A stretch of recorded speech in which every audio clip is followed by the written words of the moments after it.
dokumen terurus dan eligibility-nya keluar, barulah kita persiapan yang namanya mental, persiapan namanya barang bawaan.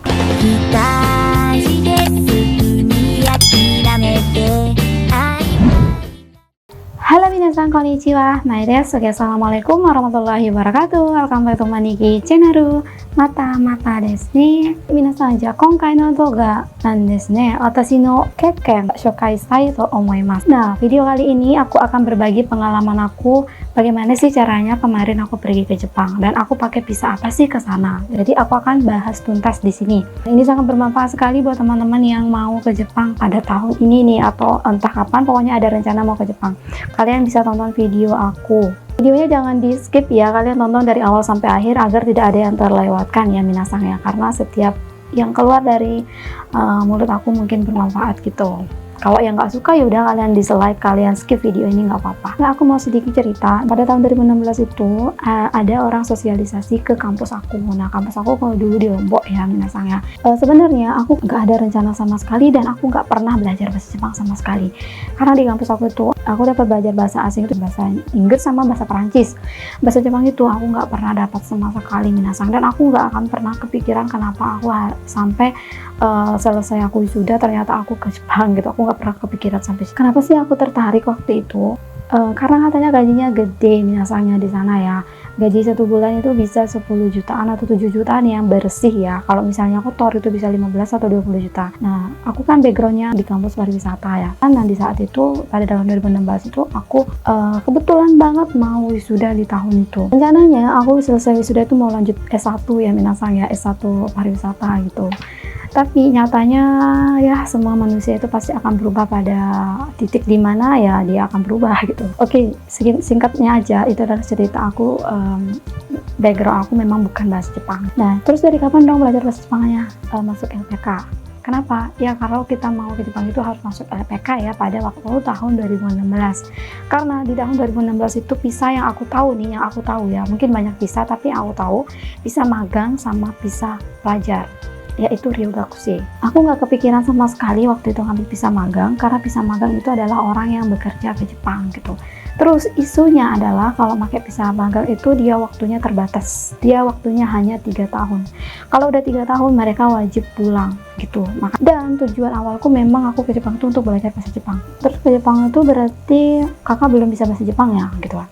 Oke, ya honestly aku benar-benar nggak bisa bahasa Jepang waktu ke Jepang. Terus gimana caranya dong kok aku bisa ke sana gitu, kok bisa lulus gitu ya? Ya aku bongkar-bongkar aja ya minasang ya. Kalau untuk visa Ryugakusei atau visa pelajar itu minimal kita bisa memperkenalkan diri aja ya udah. Nah di LPK ya karena aku lagi ngerjain tugas akhir jadi aku males dong ya belajarnya, dan aku memang tipe orang yang menyepelekan sesuatu. Nah pada saat waktu itu jadi aku berpikir gini, lagian kan aku ke Jepang untuk belajar bahasa Jepang, ngapain aku belajar bahasa Jepang di Indonesia? Jadi hanya formalitas aja aku masuk ke LPK. Terus apa aja sih syaratnya? Pertama ya kalau bisa kalian udah bisa belajar bahasa Jepang. Itu adalah kesalahan terbesar aku sebenarnya ya. Jangan ditiru ya minasang ya, jangan ditiru beneran. Pokoknya intinya adalah kalian harus bisa bahasa Jepang kalau kamu yang improve. Jangan ditiru kayak aku, karena nanti ada penyesalan tersendiri pas kamu nyampe sana. Komarimas ya. Jadi ya kamu yang merasakan pahitnya nggak bisa ngerti apa yang mereka bilang gitu.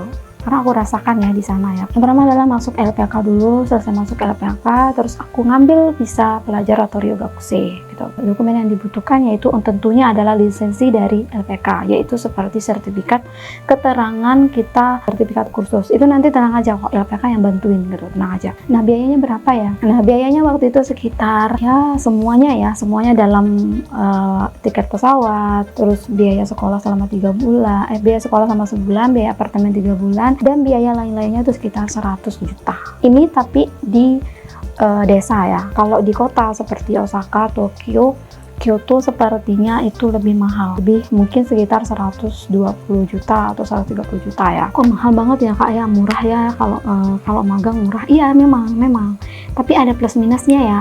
Magang itu memang murah, tapi kalau teman-teman yang memang punya target cuman ke Jepang tuh cuma 3 tahun doang, ambillah magang. Tapi kalau misalnya kalian punya target ingin tinggal di Jepang tuh selamanya, bukan selamanya, maksudnya dalam waktu yang lama, kalian pakai visa Ryugakushi atau visa pelajar gitu. Itu aja sih, terserah kembali kepada kalian masing-masing, kalian ingin ke Jepang tuh berapa lama. Setelah ngurus semua dokumennya, tenang aja, dokumennya nanti akan dipandu oleh LPK-nya sama si orang Jepang yang bekerja sama sekolah di Jepang sana gitu. Gimana ya aku jelasinnya ya, pokoknya intinya adalah visa Ryugakushi ini yang penting masuk LPK udah selesai beres. Selanjutnya apa aja sih yang dibutuhkan nanti akan dijelaskan oleh si LPK-nya langsung atau si yang bagian penyalurnya. Nah, selesai ngurus semua dokumennya seperti paspor. Nah, paspor itu kalian harus perhatikan. Kalau misalnya kalian udah punya paspor, perhatikan kadaluarsanya dia harus lebih dari 6 bulan baru kalian lolos di visa. Sama yang paling penting adalah keterangan bank. Maksudnya keterangan bank apa sih? Keterangan banyaknya tabungan orang tua kita. Kok bisa sih harus kayak gitu? Iya, karena kan kita di sana itu adalah memakai visa pelajar, ya kan? Nah, karena kita memakai visa pelajar, jadi orang Jepang sana mereka nggak mau ketika kita nyampe sana nanti kita kesusahan gitu. Nah, makanya disarankan kita memberikan bukti tabungan orang tua kita tuh bahwa mereka tuh mampu untuk membiayakan kita sekolah di Jepang sana gitu. Nah, itu cuma formalitas saja sih teman-teman. Dan honestly dulu juga aku ya kita dibantu lah sama mereka ya. Kita dibantu sama mereka untuk gimana sih caranya biar lolos gitu ya, biar si pihak Jepangnya tuh percaya gitu bahwa orang tua kita punya tabungan ratusan juta di rekening mereka. Habis semua dokumen terurus dan eligibility-nya keluar gini ya, kayak gini. Nah, ketika udah keluar ini barulah kita persiapan yang namanya mental, persiapan namanya barang bawaan, apa aja yang perlu sih dibawa gitu. Nah, ini juga jangan dicontoh teman-teman. Waktu itu aku sama sekali untuk makanan Indonesia aku bawanya sedikit banget, dan kompor yang aku pakai itu benar-benar kecil. Harusnya itu aku pakai yang koper besar. Kenapa ya? Karena dia sekitar 40-60 kilo apa 40 kilo ya, tes maksimalnya gitu. Oke, kalau misalnya kalian pergi kayak aku waktu itu kan aku musim dingin. Nah, kalian belilah apa sih, jaket tebal gitu, jaket tebal di Indonesia. Ya, di Indonesia kan juga banyak yang second ya kan, jaket-jaket tebal gitu. Daripada nanti pas di Jepang kamu memakai uang dalam mata uangnya ya, yang otomatis itu kan dia harganya lebih mahal jadinya kan. Pertanyaan selanjutnya seperti ini ya, ketika udah nyampe di Jepang itu kan pakai visa pelajar ya, terus gimana dong cara dapat uang untuk biaya sekolah, untuk biaya apartemen, terus biaya lain-lainnya. Nah, tenang aja teman-teman, tapi pas nyampe di Jepang itu kita nggak langsung kerja ya, jadi kita ngurus dulu dokumen-dokumen apa yang diperlukan di sana gitu, pergi lapor.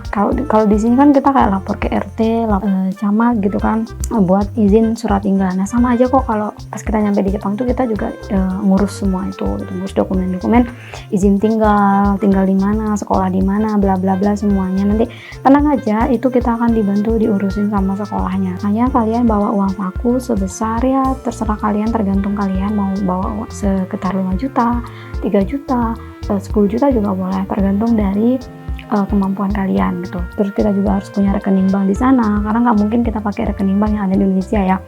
Nah, yang ada di Indonesia itu sebenarnya ada BNI sama BCA ya, itu kalau nggak salah, tapi itu hanya ada di kota-kota. Nah, tapi kita disarankan untuk memakai bank yang ada di Jepang. Oh ya, dari tadi kita ngomong panjang lebar, kakak ke Jepang tuh kemana? Oke, aku pergi ke Tochigi-ken, yaitu tepatnya di Kinugawa Onsen, minasang. Nah, teman-teman mungkin udah ada yang tahu nih Kinugawa Onsen itu di mana. Nah, Kinugawa Onsen itu adalah desa ya teman-teman ya, desa di Jepang, bukan kota. Jadi kalian tenang aja, aku pergi ke desa. Nah, kenapa sih memutuskan pergi ke desa? Ya, seperti yang kata ketahui, pasti di desa itu harga-harga tidak terlalu mahal dibandingkan kota. Nah, kenapa aku di Kinugawa Onsen juga? Aku kan backgroundnya adalah pariwisata atau perhotelan ya teman-teman ya. Nah, kenapa aku memutuskan di sana? Ya karena di sana adalah merupakan tempat pariwisata di Jepang ya, Kankochi ya. Nah, jadi aku nanti bakalan arubaito atau part time di hotel, otomatis ya, karena aku kan backgroundnya hotel, jadi tidak terlalu menyulitkan aku dalam bekerja gitu. Palingan tantangannya adalah, kesulitannya adalah di bahasa aja sih nanti. Oke, kita lanjut ya. Semua dokumen-dokumen sudah diurus, sudah selesai semuanya, mungkin sekitar seminggu, 2 minggu. Ada juga yang sampai 3 minggu kok teman-teman. Ada juga yang sampai 1 bulan. Tergantung ya, tergantung dari nasib kita ya. Nah, nanti sekolah itu akan merekomendasikan ke kita, akan membantu kita untuk mencari part-time atau arubaito di Jepang sana. Nah, setelah itu ya udah kita diajak ke sana, dikenalkan oleh manajer di bagian hotel sana bahwa kita orang asing, kita adalah statusnya ryugakusei atau pelajar. Belajar apa ya? Belajar bahasa Jepang di Jepang gitu. Mereka otomatis akan nerima ya, gimana ya, karena mereka juga kekurangan manusia ya di sana ya. Otomatis mereka senang banget karena ada penambahan pekerja gitu. Nah, tapi tetap ya teman-teman ya, status kita di sana adalah part-time atau arubaito. Nah, jadi di Jepang sana ada aturan bahwa orang-orang yang arubaito atau part-time itu, jadi jumlah jam arubaito di Jepang itu adalah tidak boleh lebih dari 28 jam per minggu. Itu aturannya sudah kita tanda tangani di visa kita ya, pas kita masuk di imigrasi Jepangnya ya, kita udah tanda tangan tuh, kita udah tanda tangan aturannya. Jadi ketika kita melanggar ya kita siap-siap dengan konsekuensinya teman-teman. Tapi pada kenyataannya, ini aku buka-bukaan aja gitu ya. Pada faktanya kita sepintar-pintarnya kita sih, nah, banyak kok teman-teman yang bekerja lebih dari 28 jam per minggunya. Karena bayangin aja gitu teman-teman ya, kalau kita misalnya sesuai aturan 28 jam per minggu, kita nggak bisa namanya biaya hidup, biaya permen, biaya sekolah, dan bla bla bla. Ya mahal ya teman-teman ya. Nah, itu nanti pintar-pintarnya kita sama si pihak hotelnya, atau pihak tempat kita bekerjanya. Tapi kalau misalnya ada yang benar-benar lagi sialnya ya nih ya, lagi sialnya, mungkin nanti pengurusan ketenagakerjaan di Jepang sana memeriksa gitu ya. Oh, ternyata orang ini nih, ternyata mahasiswa ini dia bekerja lebih dari 28 jam per minggu nih. Wah, bahaya nih. Akhirnya hotelnya akan diperiksa ya. Mungkin kita akan bermasalah atau entah lah ya, karena aku nggak pernah mengalami yang kejadian seperti itu. Ya, kenyataannya aku juga pernah kok kerja lebih dari 28 jam per minggu gitu. Ya, kegiatan kita akan begitu terus ya teman-teman ya. Setelah kalian dapat tempat arubaito, ya udah, hidup kalian udah aman, jadi biaya sekolah, biaya bla bla bla lainnya udah bisa terbackup dari semuanya itu. Nah, ini pertanyaannya lagi nih, setelah lulus terus ngapain dong kak gitu kan? Setelah lulus ini akan tergantung dari kalian, karena aku kan backgroundnya udah D3 perhotelan ya. Background aku kan udah D3 di Indonesia, jadi aku bisa langsung melanjutkan kerja. Dan kalau misalnya orang-orang yang udah lulus D3 ke atas di Indonesia itu apakah boleh masuk Seimonggaku atau masuk sekolah kejuruan? Boleh, nggak ada larangan. Dan memang ada temanku juga, dia lulusan S1 ekonomi. Nah, tapi dia masuk Seimonggaku lagi tuh minasang. Kenapa kak? Gitu kan.